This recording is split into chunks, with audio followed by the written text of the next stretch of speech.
Yeah, he's been excused today. He has a personal matter that he's taken care of. But everything's fine. Everything's okay. He was just excused. Coach, what can you tell us about the progress of Wade Jackson since he's been hurt? Is there any chance he could be a designated return guy on IR? Yeah, he's doing good. I see him walking around, which is a great sign. Rehab is going well. I don't know when he's going to be ready. I don't even know if we're going to put him on IR, honestly. But his progress has been good, and we'll see where we are after the Seahawk game and make that final determination. All right?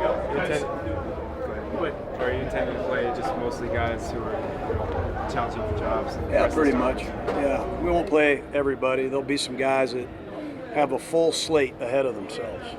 And some guys will not play at all. So everybody's role is a little bit different, but the guys that do play will be given a great opportunity to improve their resumes, and we're excited about that.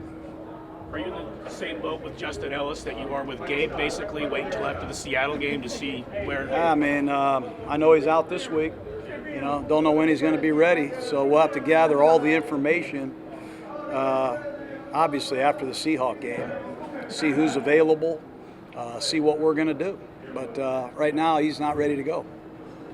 Is there an update on Eddie Varandos? Not ready to go. He's been hurt the whole training camp, basically. It's unfortunate. We haven't really had a chance to see Eddie in pads since I've been here. That's a concussion, or? Yes. Max Crosby coming along too with his hand. Yeah, he is. He got the cast off. He's wearing a big ball on there now. It looks really bad, but hopefully when the season starts, we'll be able to fit him with something that allows him to use his fingers. We just got to let the stitches come out before we do that. What do you thought of the progress of your 3 first-round picks throughout camp? I got to remind myself who they are. Ferrell. Ferrell. I like them all. I like them all. They're good football players. They're smart. They're into it. They have leadership skills. They have mental toughness, and I think they're all physical, every down football players. I'm really happy with them. Where have you seen Peterman make the most progress from the start of camp today? I'm afraid to bring up Peterman's name with the media today. I mean, look at it yourself. I don't know what, he's hitting 75% of his passes. The ones that are incomplete are dropped. I mean, he runs, he passes, he's making audibles, he's getting better, and he's getting some confidence. So, he's in the mix. I like him. I know other people that do too. Where do you draw the line on having quarterbacks, give their guys a chance to make a play downfield and also being secure with the ball? Is that a tough line to draw for you as a coach? If you watch this practice, at the beginning of practice, we work on the red line, the 50-50 balls, and when you have Antonio Brown and Tyrell Williams, you have to commit yourself to throwing them. And same with Waller. And we got to throw the ball down the field. And if it's incomplete or we get the catch, we can always challenge River on in New York and see what he thinks. It's going to be a very, very subjective call this year, but we're trying to be more aggressive. The better your receivers are, the more aggressive you are. And the better your line is, the more vertical shots you can call. We think we're better on the line. We think we're better outside. With that being said, we're going to take more shots, I hope. Got AD back for a few days now, and there was a certain amount of lost time you had to make up to get things going for week 1. Are you pretty happy with that progress? Yeah. I mean, we've been in constant contact with him, and with modern technology, I know that, I don't believe in all of the technology, but I do believe in iPads and sharing information, and he's been all over it. He's had access to our meetings, he's had access to our film and cut-ups, and he's taken advantage of it. He's a good player, he'll be great.